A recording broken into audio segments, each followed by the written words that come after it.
마태복음 28장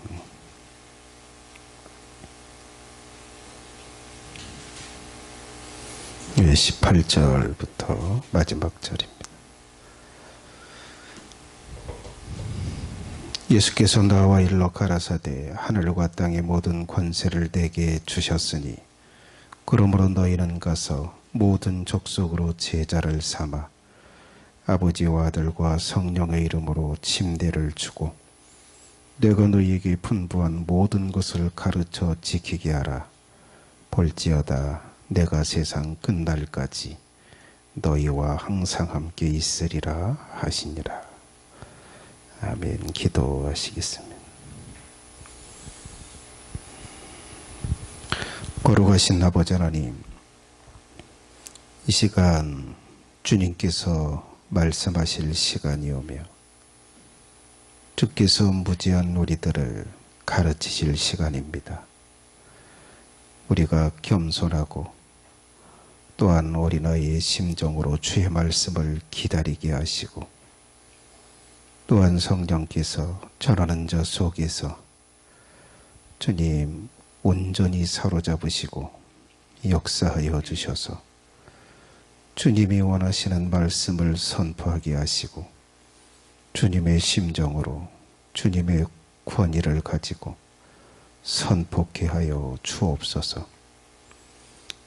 이 시간 선포되는 모든 말씀이 하나님의 음성으로 들려지게 하시고 그것을 소중하게 여기며 기억하며 지키며 행할 수 있도록 역사해 주옵소서.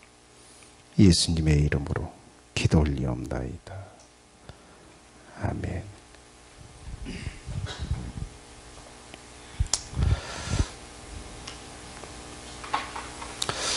우리가 우리 아이가 달라졌어요.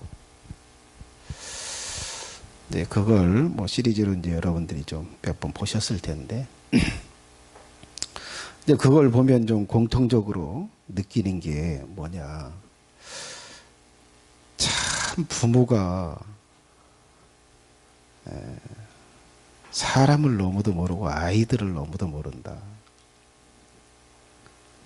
부모가 바뀌면, 특히 엄마가 바뀌면 아이들은 100% 달라집니다. 또 지난주 밤에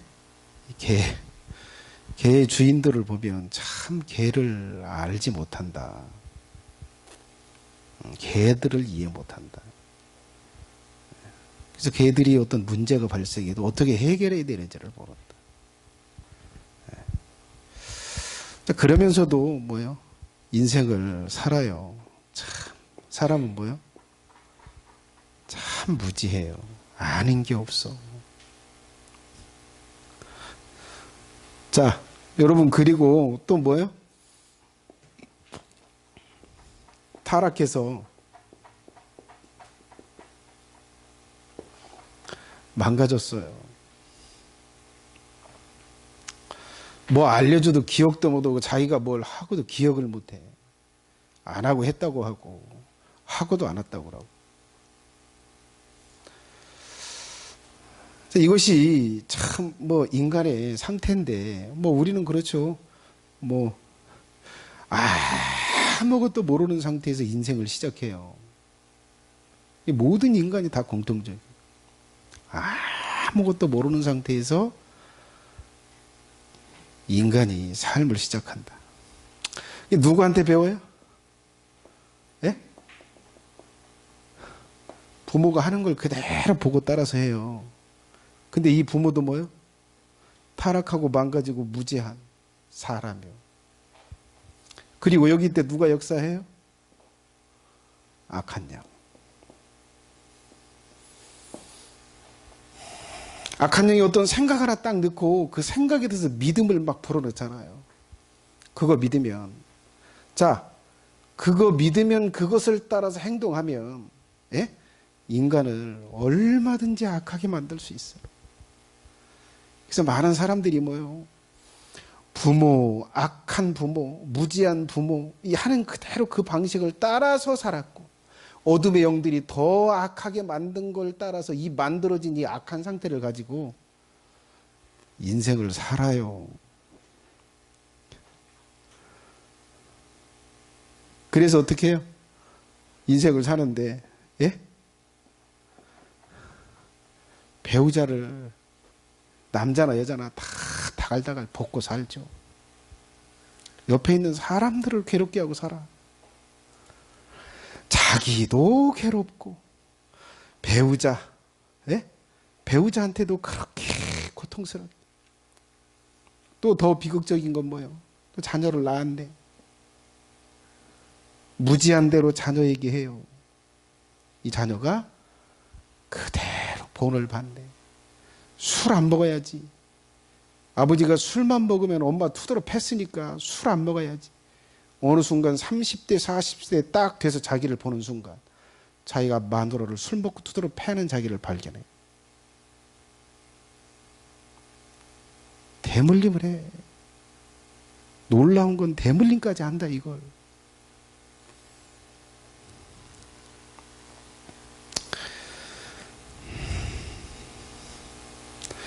그래서 여러분, 이런 상태의 인간이 바꿔야 돼. 배워야 되고.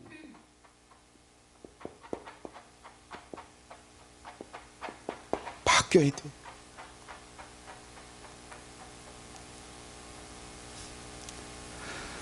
근데 그렇잖아요. 바꾸려고 해도, 예? 주변 사람이 너는 왜 그렇게 사냐, 이렇게 살아라 해도 뭐예요? 지가 제일 잘났어요.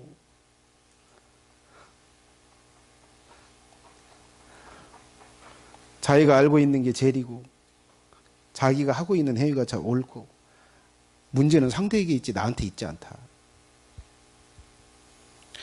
외부에서 뭘 넣어주려고 해도 들어갈 수가 없어. 여러분, 예수님께서는 이걸 어떻게 바꿔야 되잖아요. 이렇게 썩어버리고 이렇게 막, 예? 어둠의 영에게 막 사로잡혀서 악하게 쓰고, 옆에 있는 마누라 괴롭히지, 자식들 대물림하지, 고통스럽게 하지, 직장 가도 대가리 터지게 싸우지. 이 상태로 어떻게 천국에 데려가겠어요? 그래서 예수님 뭐라고 말해요? 제자 삼어.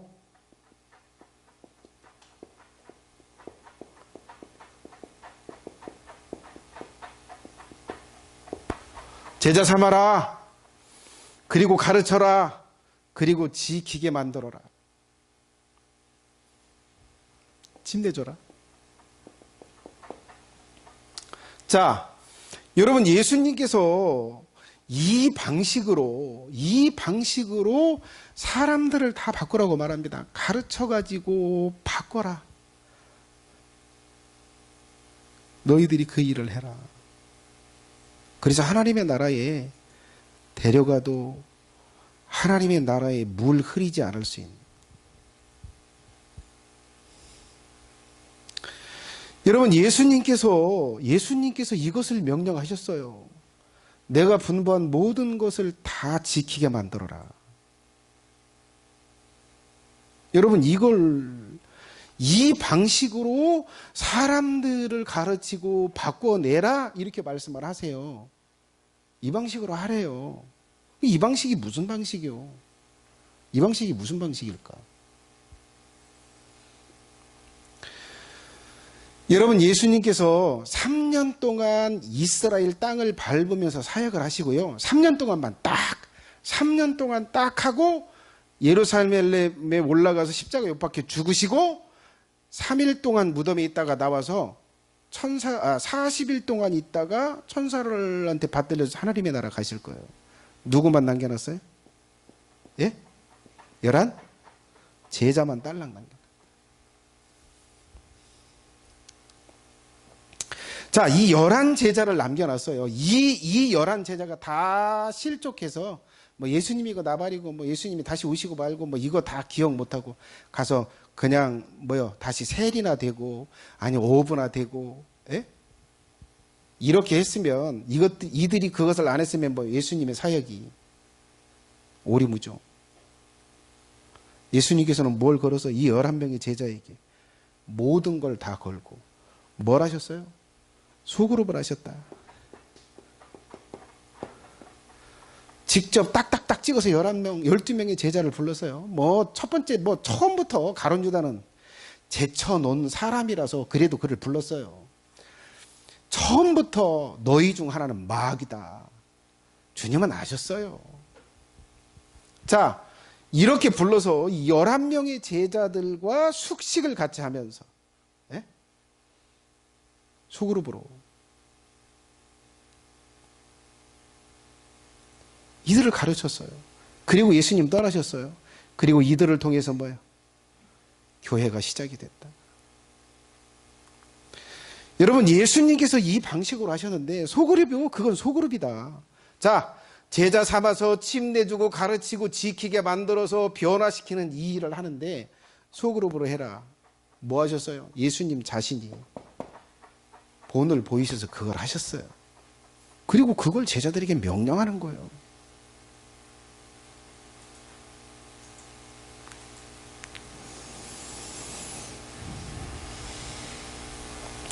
자, 여러분, 예수님께서 분명히 대그룹, 지금 이렇게 딱 앞에 서서 뭐 20명이든 30명이든 뭐 10,000명이든 20,000명이든 예수님이 딱 서가지고 일방적으로 그냥 막 쏟아놓듯이 진리를 선포한 적이 있어요. 그렇게도 하셨어요. 근데 예수님이 이것만 하셨어요? 아니요. 이 11명의 제자들, 이들과 만나고 난 다음에 이들과 따로 만나서 이들에게 말했던 거 다 설명해 줬어요. 그리고 이들의 상태를 정확하게 알고 이들을 개인적으로 지도하고 개인적으로 꿈을 갖고 지도하고 이렇게 했어요. 예수님이 이 방식으로 하셨다면 우리도 이 방식으로 해야 되고 예수님이 이것을 명령하신다. 소그룹으로.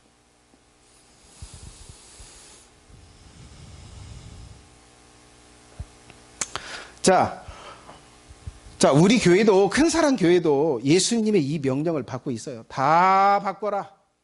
다 바꿔.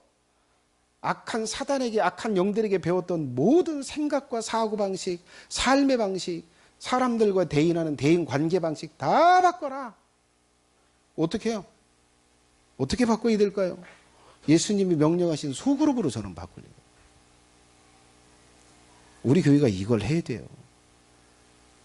그래서 저는 지금까지 14년, 15년 동안 이것을 그렇게 중요한 사역으로 여기고 제가 솔선수범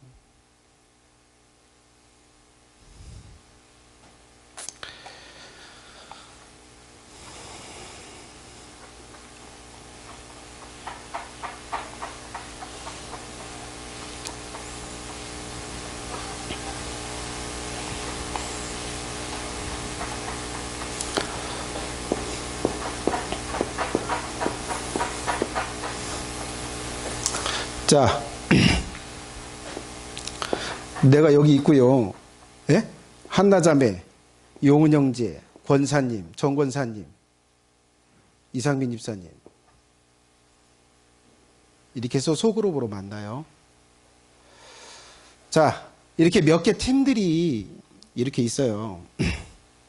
자, 이렇게 있으면서 설교를 듣고 무엇을 느꼈는지, 주님께서 무엇을 말씀하시고 무엇을 감동하시고 어떻게 살았는지 그걸 점검하고 부족한 부분 아니면 그 사람에 맞는 어떤 것들을 말해줘요.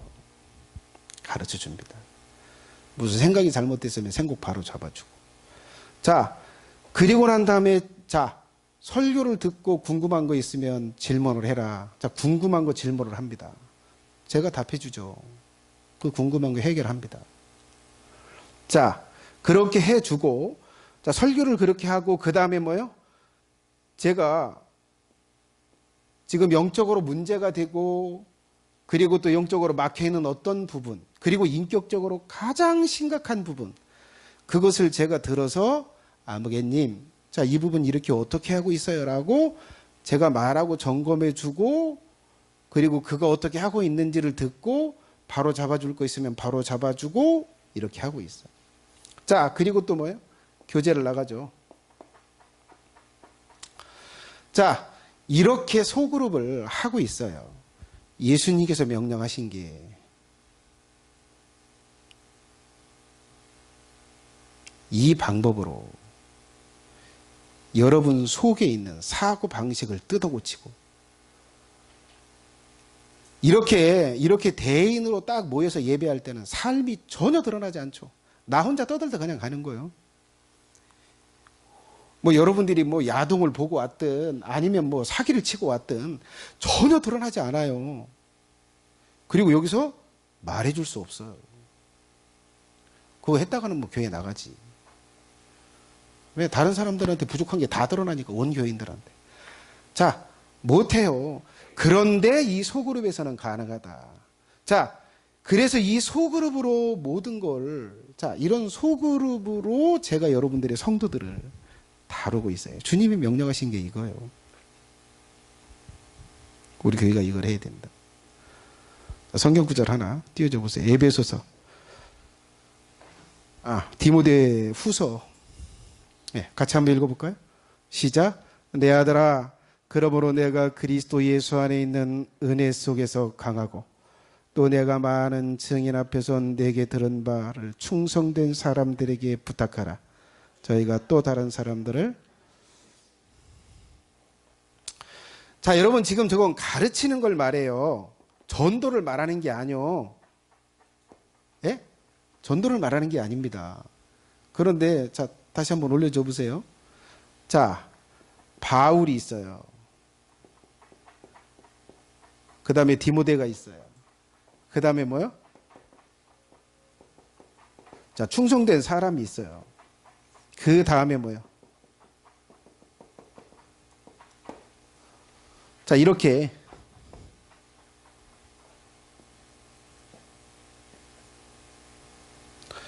여러분, 바울이 디모데를 집중적으로 1대1로 막 하면서 양육을 시켰어요. 편지까지 썼어요. 디모데 전후서가. 디모데한테 한 거예요. 1대1로, 예? 이 디모데를 맡아서 자식처럼 양육을 했어요. 그리고 난 다음에 디모데한테 그렇게 말해요. 야, 내가 너한테 이 방식으로 했지. 너도 충성된 사람들을 뽑아라. 그리고 그들에게 내가 했던 것처럼 그대로 가르쳐. 그러면 그들이 또 다른 사람들을 가르칠 수 있을 거예요. 이것이 사도 바울의 뭐예요? 목회 방식이에요. 목회 방식.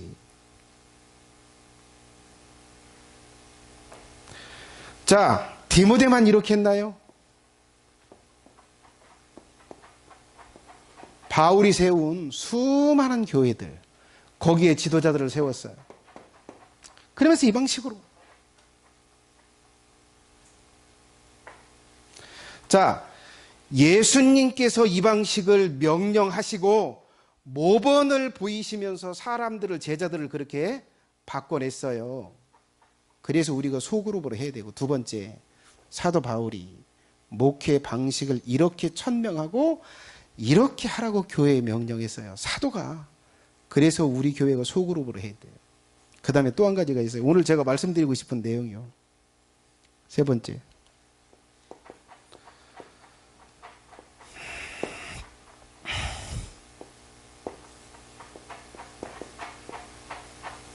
효과와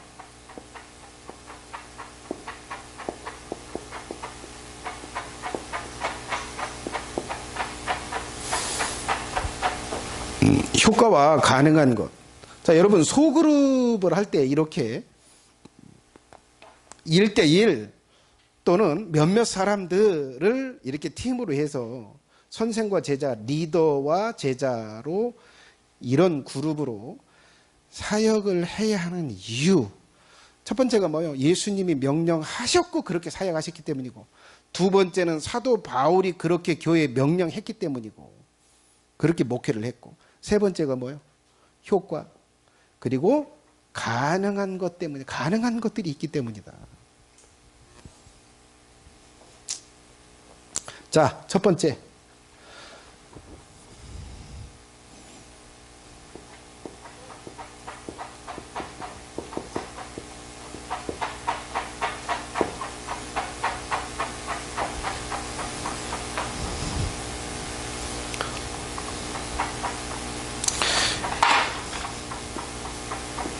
영의 양식을 공급하는 것이 가능하다.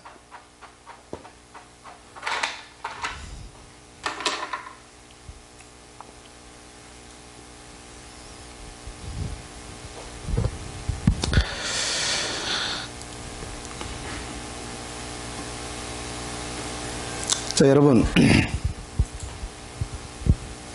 제가 이제 뭐 그런 경우, 제가 이제 후회를 하는 게 하나 있어요. 민창 형제가 있어요. 민창 형제하고 소그룹을 했어요. 지금 군대가 있는 4명. 또 민혁이 또 건민이 이렇게 했었는데.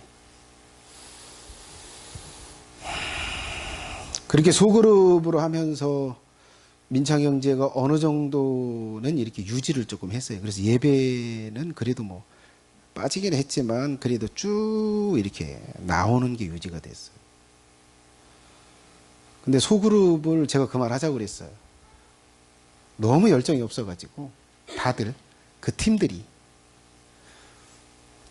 다 열정이 없어 이제 2명 군대 가버리고 해가지고 그만하자 해체를 했어요. 그리고 제가 후회를 했어요. 그렇게 열정이 없어도 그 시간 나와서 소그룹에 나와서 졸면서 듣든 아니면 숙제를 과제를 하는 둥 마는 둥 하든 아니면 나머지 공부를 하면서 숙제를 하든 안 하든 그걸 하니까 영적인 공급, 진리에 대해서 듣는 게 많아지고 느끼는 게 있고 그래서 유지가 되더라. 근데 그것을 딱 끊으니까 뭐예요? 그때부터 예배는 급격하게 이 영적인 이 감동이나 이런 것들이 떨어지는 걸 제가 경험을 했어요. 그래서 제가 후회를 참 많이 했어요. 그래도 내가 유지를 했어야 되는 거구나. 자, 여러분 설교 안 듣습니까? 예배당 와서 또 수요일 날 또 금요일 날 기도 시키잖아요. 안 합니까? 시키죠. 하죠. 설교 들어요. 그런데 들어도 이 뭐냐?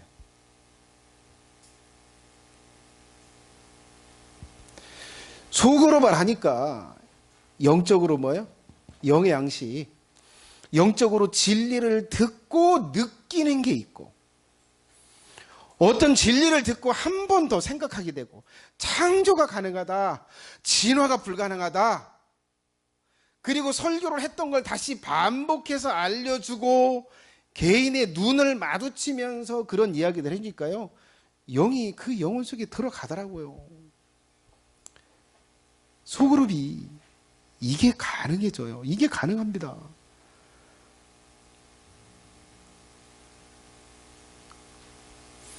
자, 이게 대그룹은 그래요. 자, 여러분 예를 들어서 우유를 준다 그러면 큰 대에다 바가지에다 이게 퍼가지고 자 마셔요. 쫙 뿌리는 거예요. 이게 대그룹 설교. 소그룹은 뭘까요? 입 벌려 컵에다 떠서 그렇게 차이가 있어요.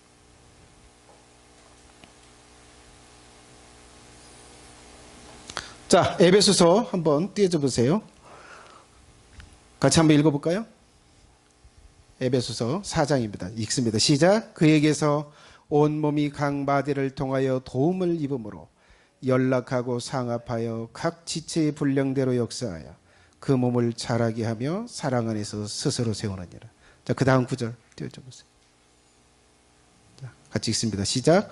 머리를 붙들지 아니하는지라 온몸이 머리로 말미암아 마디와 힘줄로 공급함을 얻고 연합하여 하나님이 자라게 하심으로 자라느니라.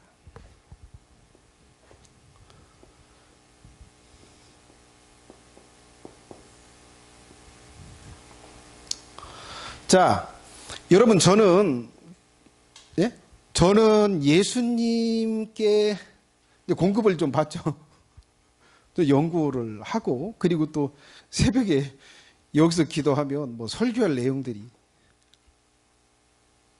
오늘도 새벽 기도하고 나서 교재 가서 다시 고쳤어요. 새벽 기도 때 보여주시는 게 있어가지고 온전한 인격을 위하여 몇 개 좀 수정을 조금 했는데 자, 여러분, 이 기도할 때 저는 예수님과 연결이 돼서 예수님이 주시는 걸 직접 받아요. 그러면서 뭐요? 내가 마디 역할을 하죠. 그러면서 공급을 해요. 이들은 또 뭐요? 맡겨진 영혼들.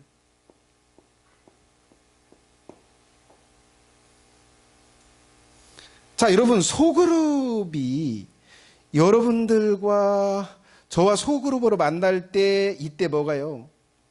이 마디와 지체와의 연결이 되고 여기서 뭐요? 영적인 영양분, 성령의 역사하심 흘러가는 거.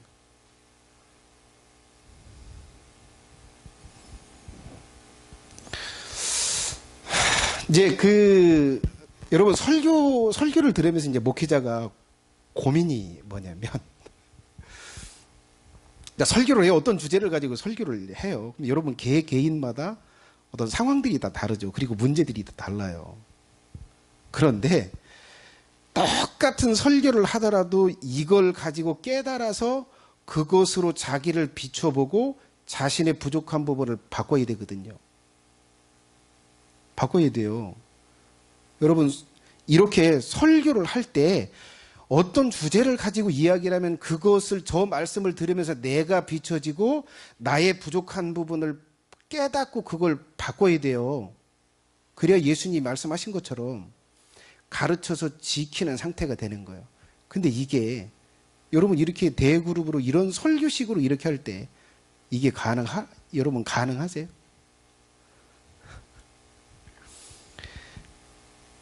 설교의 주제를 가지고 자신의 모난 부분을 발견하고 바꾸는 사람은 극소수해지는. 그냥 성경에 저런 이야기가 있네. 오늘 목사님 이런 주제로 이야기를 하셨어. 참 은혜스러웠어. 그거 알았잖아 라고 하고 가요. 그걸 가지고 자신을 비춰보고 자신의 모난 부분을 바꾸지는 못해요.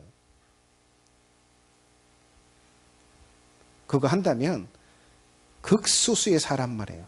근데 매번 설교 그렇게 돼요? 안 돼요. 그럼 이건 무엇을 의미할까요?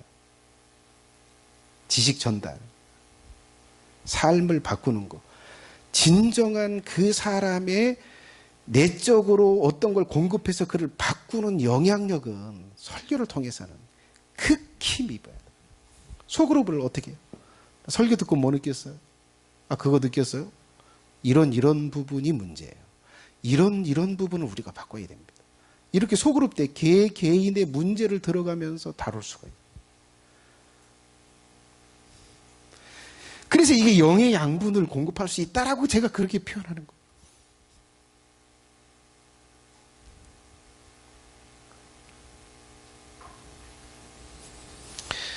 자, 개인에게 맞는, 이 설교의 주제를 개인에게 맞는 설명을 개인적으로 해줄 수가 있어요.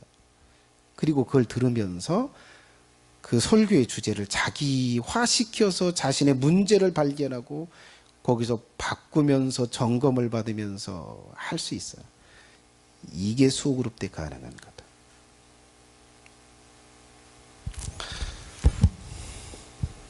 자, 그 다음에 두 번째, 소그룹의 효과가 가능한 것이 있기 때문인데, 두 번째는 그거요. 성도.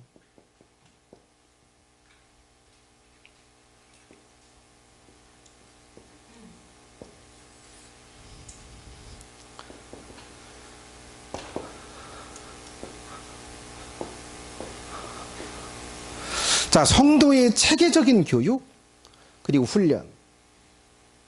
이것이 가능해요.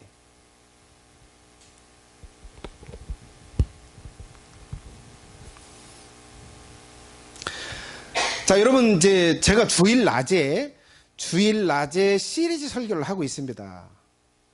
용은 형제가 번호를 매겨보니까 지금 100강의를 이렇게 했는데, 자, 여러분 이렇게 설교를 들으면서 진리의 체계를 정립을 해 간다. 이렇게 설교를 들으면서 그렇게 정립을 하는 사람은 극소수에 지나지 않아요. 그리고 또 빼먹죠. 들었다, 안 들었다 그래. 그리고 제가 설교를 한 걸 가지고 프린트해가지고 배포하진 않아요. 자기가 메모해서. 메모하는 사람은 그래도 좀 보든 안 보든 조금 효과는 없는데 그냥 듣고만 있다 그 사람이 설교를 들리면서 진리의 체계를 정립한다? 이건 불가능해요. 예? 진화냐 창조냐, 예? 하나님께서 계시하면 계시한 게 어떤 거냐, 하나님이 계시한다면 어떤 것들을 계시하냐, 이것들을 설교를 들으면서 그런 체계를 잡아간다는 건 불가능해요. 설교만을 가지고 불가능하다. 자, 그러면 여러분 소그룹에서는 무엇을 할 수 있어요? 진리의 체계를 교재로 만들죠. 교재로 만들어요. 그 프린트해서 나눠줘요. 그리고 그걸 한 장씩 한 과목씩 한 과목씩 단계 설명을 해가면서 뭐요? 눈을 마주치고 그리고 얘가 이해를 했는지 안 했는지를 봐가면서 이해를 못했으면 설명을 더 덧붙이고 또 이해했는지 묻고 이렇게 하면서 체계적으로 가르칠 수 있는 게 가능해요. 무엇을 할 때만요? 소그룹을 할 때만.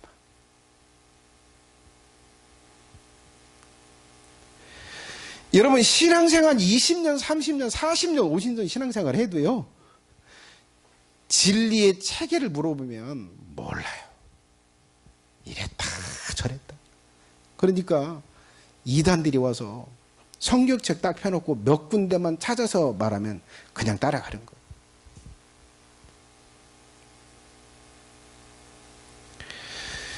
자, 여러분 이 소그룹이 왜 어떤 게 효과가 있고 왜 이걸 해야 되느냐? 여러분 체계적으로 교육이 가능하고 체계적으로 훈련이 가능해요. 이미 이 교재는 80% 준비가 됐어요.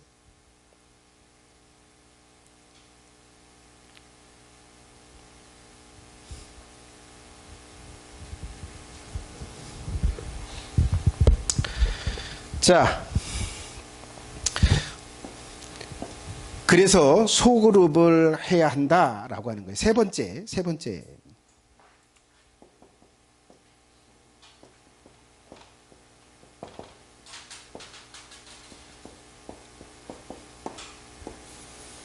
자, 같이 한번 읽어볼까요? 시작. 성도의 진단, 처방이 가능하다.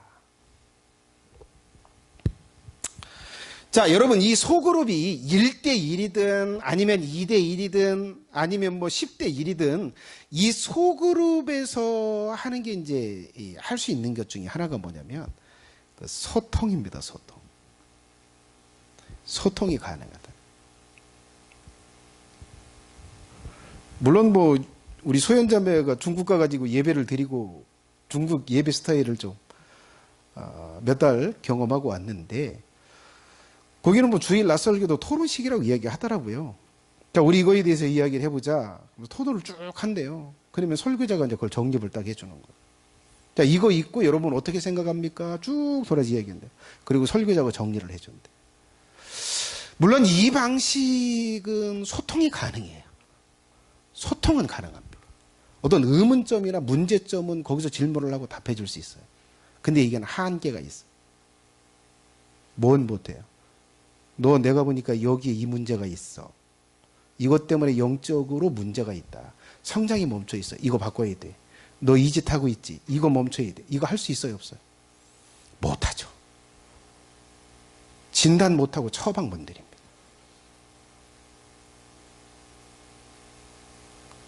그냥 일방적으로 쏟아놓는 거예요. 쏟아놓는 거. 그냥 개념 체계적으로 정리해가지고 말하고 그냥 느끼는 정도로 느끼게 하고 그냥 끝나는 거예요. 그 일방적인 거죠. 일방적으로 쏟아놓고 그냥 나라 뿅 사라지는 거예요. 소통이 없어요. 나는 이게 궁금한데? 나는 이런 문제가 있는데 이런 문제는 지금 저 주제가 어떻게 내가 해야 되는 거야? 아무리 궁금하더라도 뭐예요? 저하고 소통할 수 없어요. 이게 대그룹 방식의 설교입니다. 소그룹은 뭐예요? 다 묻는 거예요. 그리고 여러분, 네? 비밀들을 유지하기 때문에 어떤 것을 들어서 이야기를 할 수 있고 자신을 오픈하면서 부족한 걸 오픈하면서 질문할 수 있고 거기서 들을 수 있어요.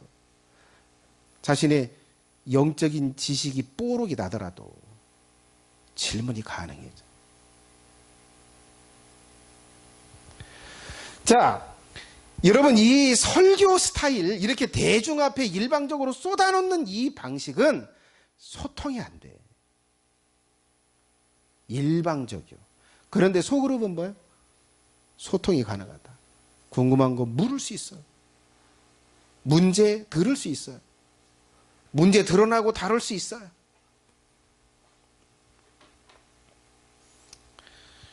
자, 여러분 성도들이 신앙생활을 해요. 그리고 삶을 살아갑니다. 그런데 여러분 문제들이 많죠. 가정에 문제 많고 또 사회에서 어떤 개인적으로 어떤 관계를 맺는데 어려움들이 많아요. 근데 여러분 다 쌍방이 다 잘못인가요? 아니요. 100% 다 쌍방이 다 잘못이요. 우리는 다 제가 이러니까 내가 이런다고 하는데 아니요. 전문가가 볼 때는 절대 쌍방이 문제예요. 예? 자, 그런데 여러분 문제가 있고 그 문제 때문에 굉장히 고통스러워요. 집안이 지옥이요.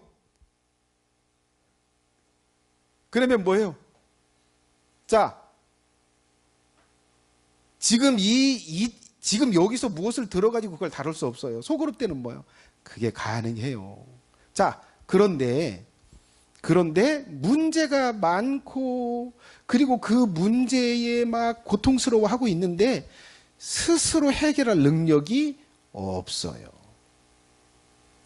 그랬으면 벌써 다 해결을 했겠죠.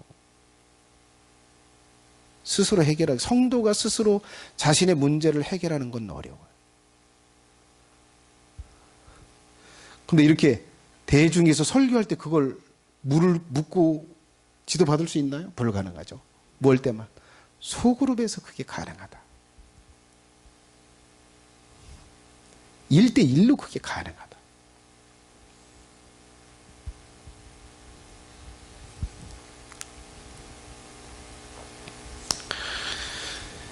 자, 내가 영적으로 성장을 못하고 멈춰 있는데 본인이 찾아라면 못 찾아요.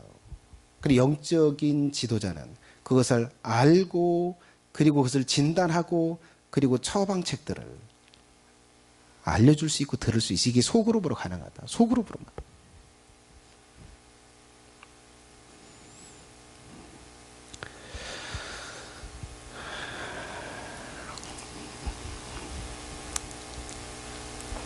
시간이 많이 됐네.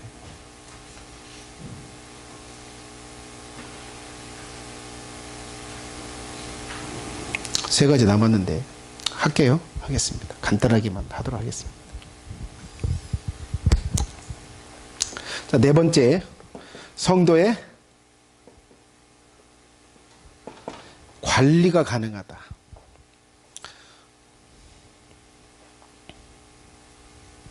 자, 여러분, 아까도 제가 이제 그런 말씀을 좀 드렸잖아요. 신앙생활을 하다가, 여러분, 악한 영이 어떤 생각을 딱 넣었어요. 악한 영, 섭섭마귀라고 그러죠. 섭섭마귀가 딱 들어와가지고, 목사님에 대해서 섭섭한 생각이 들게 하고, 그 감정을 딱 느끼게 했어요. 아니면, 또 다른 누구한테 중직한데 어떤 섭섭한 마음이 딱 들게 했어요. 자, 그 생각을 딱 붙들고 신앙생활을 시작하면 어떻게 돼요? 교회를 떠나게 되죠.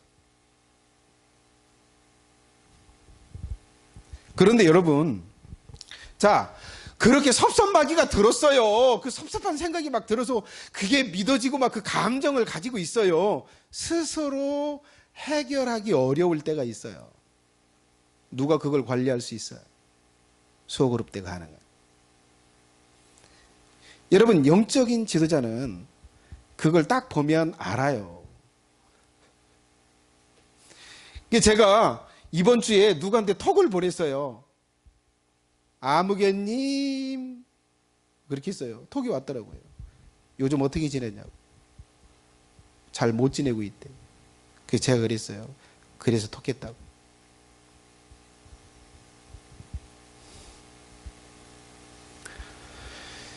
여러분, 소그룹 때 성도가 지금 어둠의 영들이 자기를 막 휘어잡고 이렇게 갈 때, 이 교회에서 영혼들을 관리를 할 수 있는 게 이 소그룹을 해야만 그게 가능했죠. 자, 이러면 이제 뭐 그 지도자 입장에서 표현한 거고. 자, 여러분 성도 입장에서는 그래요. 내가 어둠의 영이 어떤 생각을 넣고 막 내가 휘둘리면서 살아. 예? 그런데 여러분 자기가 어느 방향으로 가고 있는지도 몰라. 근데 지도자가 소그룹에 딱 와서 아무개님 요즘 이런 생각 이렇게 이렇게 하고 있죠? 이거 바꾸세요. 이렇게 이렇게 됩니다. 몰랐어요. 목사님 몰랐어. 난 정신 똑바로 차리고 간다고 했는데 내가 그렇게 지금 막 3000% 빠져가고 있는데 나도 몰랐어요. 이게 언제 가능해요? 소그룹 때. 소그룹 때 이게 가능한 거. 소그룹에 나오지 않으면 3000% 빠져서 막 쭉쭉 가더라도 뭐요? 말할 수 있어요? 없어요? 없어요. 기껏해야 예배 마치고 아무개님 일로 와봐요. 요즘 이렇게 이렇게 하고 있죠. 이렇게 하세요. 이거 할 수 있어요? 무슨 생뚱맞게 나를 불러가지고 목사님이 부르면 막 덜덜덜덜 떨고 그죠. 뭐 도대체 뭔 소리 하려고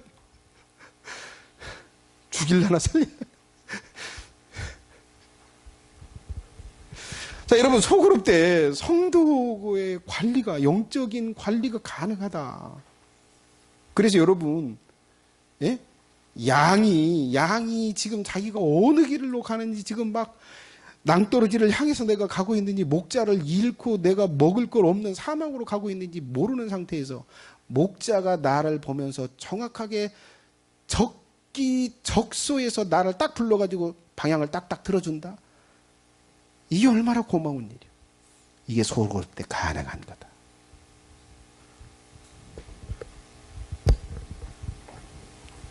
자, 그 다음에 5번째.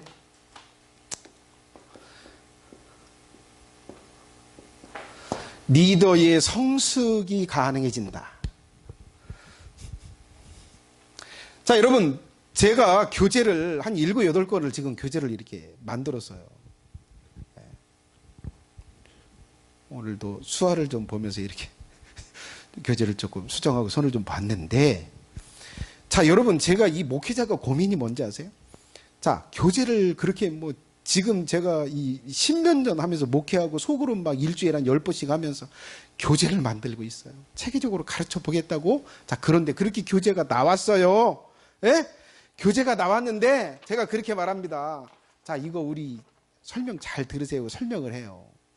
조금 지나면 아니 우리 그거 배웠어? 교재에 있는데 몰라. 교재에 있는데 뭘 배웠는지도 몰라. 그리고 그러죠.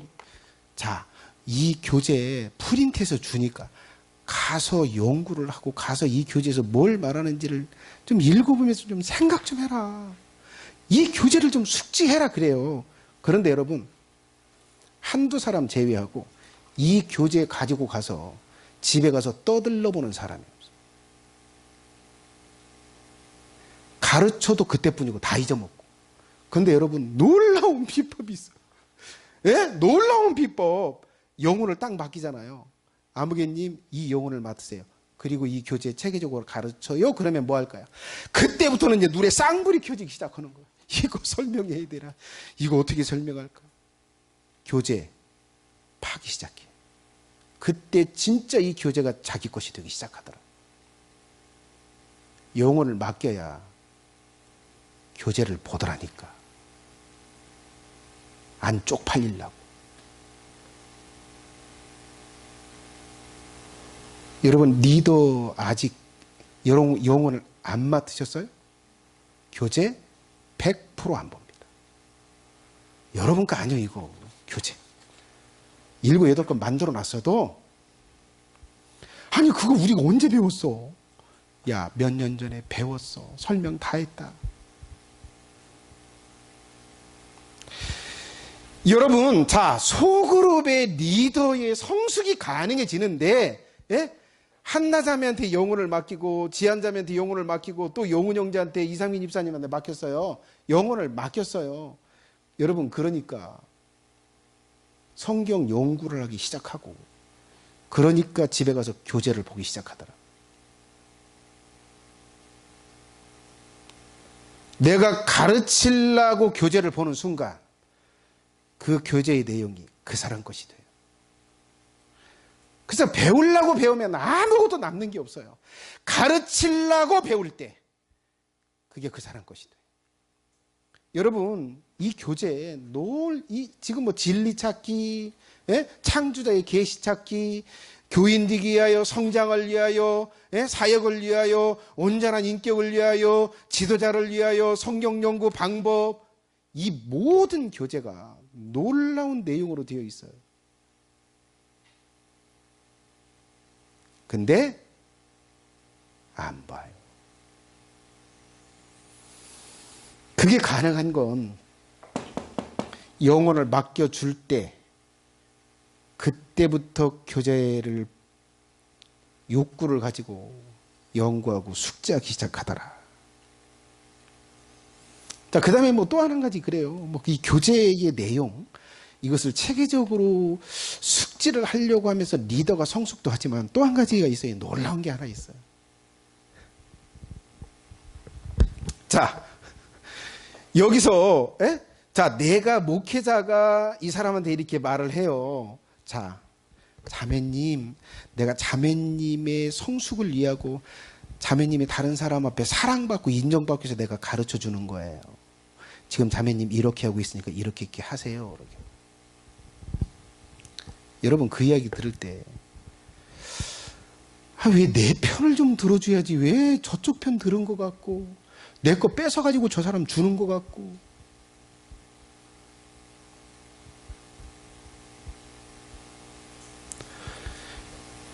배우는 입장이고 듣는 입장에서만 들으니까요. 가르치는 사람의 입장은 전혀 생각을 못해요. 근데 영혼을 딱 맡기잖아요. 영혼을 딱 맡기고 이제 가르친다고 생각하고 가르쳐 보니까, 목사님이 이런 생각으로 나한테 권면했구나.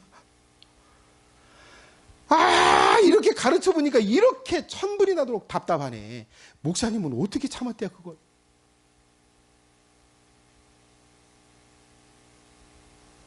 나는 이 한 사람 맡아가지고 이 한 사람 좀 기도 한번 시켜보고 예배 한번 참석시켜 보려고 하는데 이렇게 천불이 나고 이거 언제까지 기다리고 이거 어떤 방법으로 해야 되느냐 도통 모르겠고 이렇게 스트레스가 되는데 목사님이면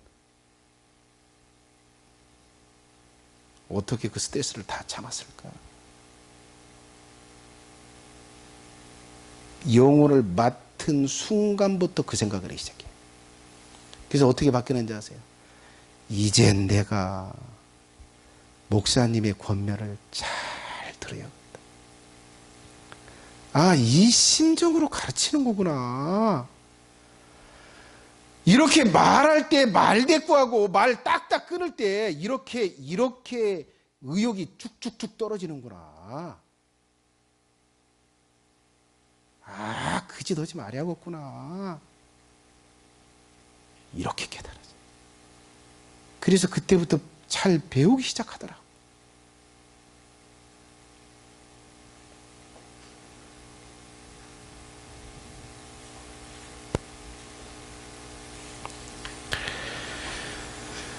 지도자의 마음을 알고 목회자의 마음을 알아서 그때 비로소 배우는 태도가 공손해지고 그리고 한 말씀이라도 좀 귀하게 그걸 간직하면서 가서 씨름하려고 하고 삶에 가져가려고 하는 이게 나타나기 시작한다.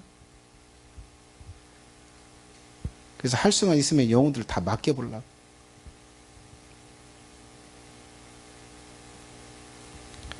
그냥 둘이 막 산으로 가더라도 맡기려고. 일로 와 어디가 하더라도 맡기려고.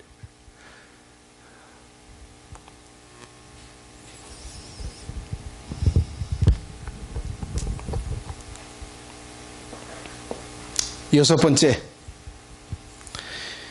교회 전체적으로 사랑의 관계가 형성이 된다.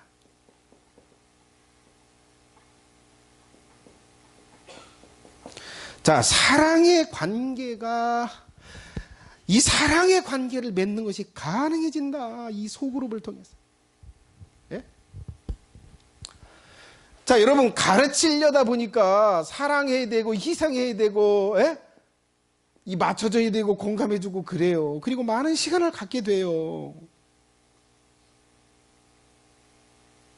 그러면서 뭐가 맺어져요? 신뢰가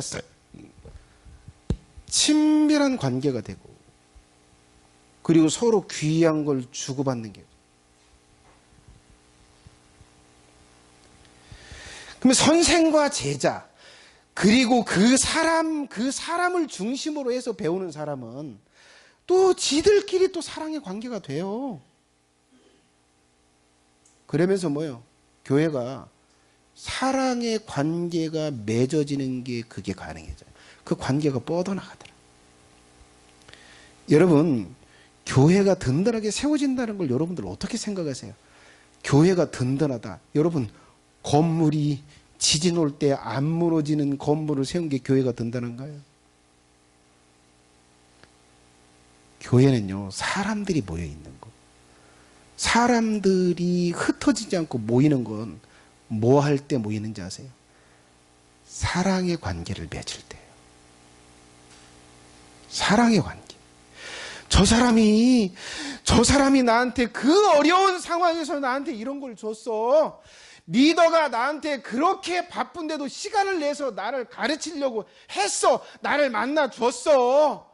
그리고 만날 때마다 물질을 투자해서 나한테 먹여가면서 가르쳤어. 그래서 고맙잖아. 그래서 내가 사랑해야 되겠잖아. 우리가 이런 좋은 관계잖아. 이것이 바로 뭐예요? 교회가 튼튼하게 세워지는 거예요. 교회는 사랑의 관계가 맺어질 때 교회가 든든하게 세워지는 겁니다. 교회가 흔들리기 직전인 건 뭐예요? 지기들끼리 대가리 터지게 싸우는 거야. 교회에 모였어도 그냥 본둥만둥하고 저것들 이것들 하면서 뭉쳐있는 그 교회, 한순간 계기만 딱 오면 싹 흩어져요. 근데 여러분, 교회가 물질적인 어려움이 온다? 아니면 어떤 사람이 분란을 일으킨다? 그래도 뭐요? 사랑의 관계를 맺고 있는 사람들은 튼튼하게 지켜. 다 나가도 그들은 지킨다. 교회가 든든하게 세워지는 건 사랑의 관계가 맺어질 때. 그래서 소그룹을, 그래서 선생과 제자의 관계를, 이 네트워크, 이런 관계를 나는 많이 맺기를 원해요. 계속 늘려갈 생각입니다.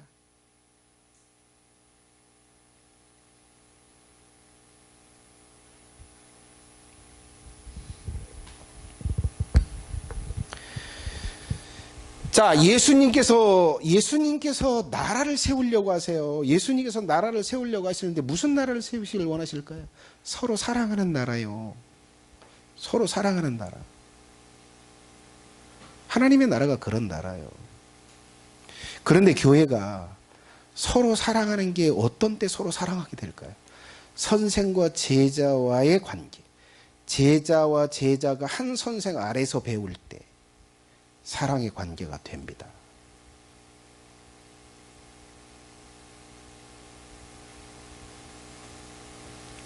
그래서 우리 교회는 소그룹의 선생과 제자, 마디와 지체, 리더와 그를 따르는 사람, 이걸 맺어주면서 그것을 지속적으로 해나갈 것, 이걸 확장시켜 나갈 것입니다. 마지막 7번째. 사역의 협력이 가능하다.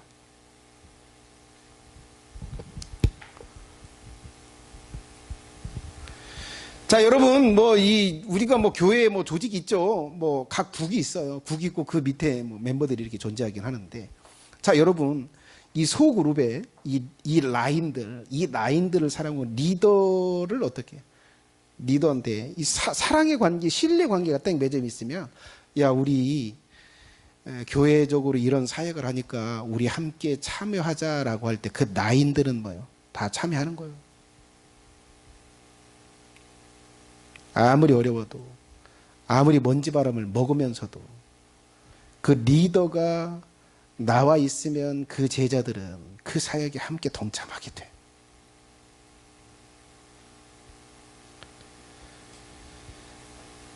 여러분, 교회 안에서 사역을 할 때 협력만큼 중요한 게 없어요. 근데 이 협력이 근본적으로 탄탄하게 될 수 있는 건 소그룹의 사랑의 관계, 신뢰의 관계, 선생과 제자의 관계, 제자가 선생을 존경하고 제자가 선생을 위해서 희생하고 싶은 이 사랑의 관계를 맺으면 이 사역에 협력하는 건 아무런 문제가 되지 않아요. 물불 안 가리고 어떤 어려움도 감수하면서 선생과 함께 사역을 협력하면서 감당하게 됩니다.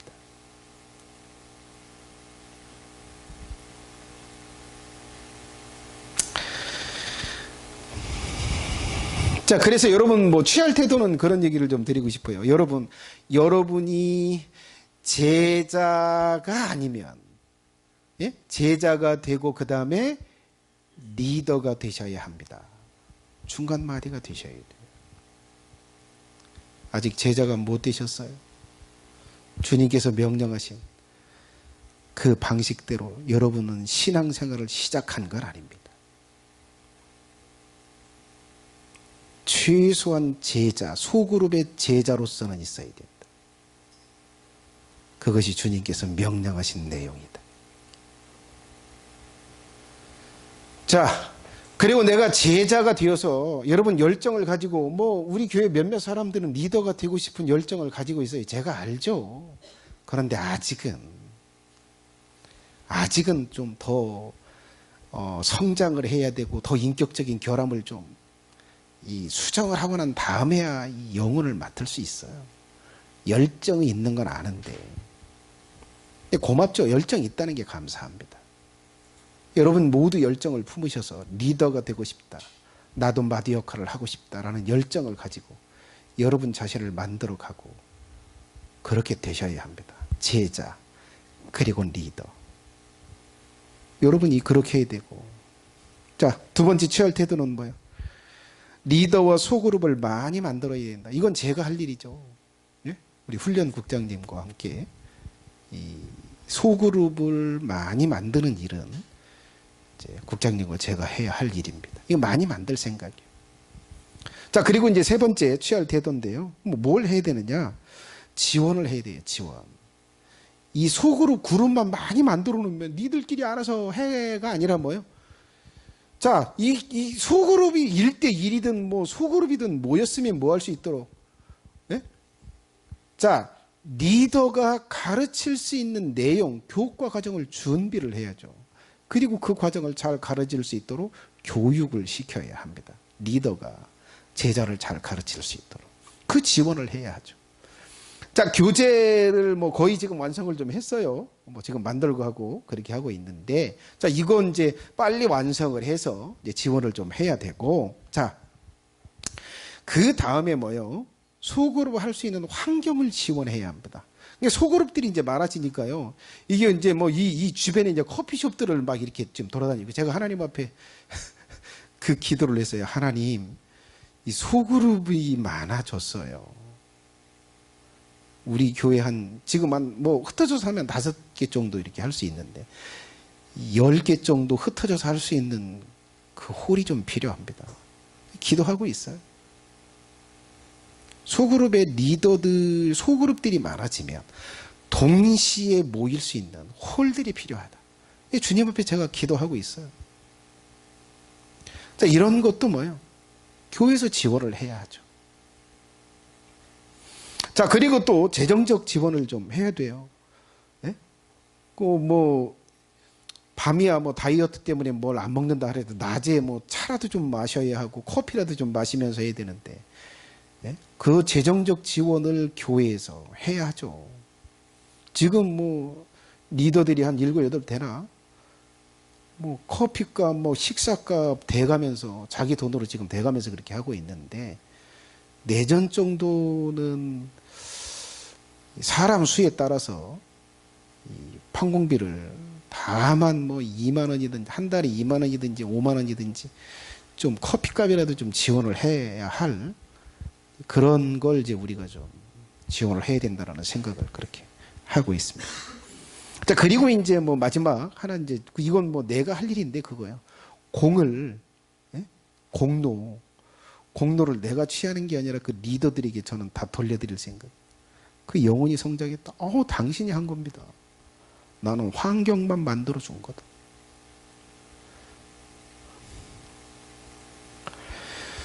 자, 여러분이 맡은 영혼이 성장한다. 그건 제가 한 게 아니고 여러분이 한 거고 리더가 한 거예요.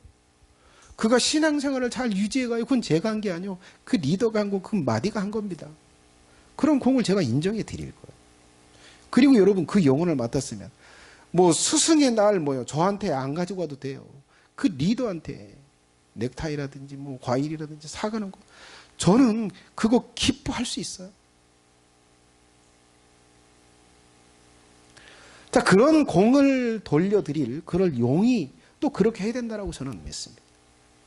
자, 이렇게 해서 뭐 설교를 좀 마쳤는데 사랑하시는 성도 여러분, 뭐 주님이 상당한 수준을 요구하세요. 내가 분부한 모든 것을 가르쳐서 지키는 사람을 만들어내라고 말씀하시는데 그것을 이룰 수 있는 가장 확실한 방법은 1대1 아니면 소그룹의 리더를 세워서 그의 제자로서 배우도록 하는 것. 이 방법 말고는 이 명령을 지켜낼 수 없고 감당해낼 수 없다. 그래서 우리가 그 목회 철학 그걸 가지고 제가 지금까지 목회를 해왔고 앞으로 그런 리더들을 많이 세워서 그 세우면서 리더를 성장시켜가면서 그에게 맡은 영혼 또한 그를 통해서 성장시켜가는 이 방식을 취할 생각입니다. 자, 눈을 감으시고 잠깐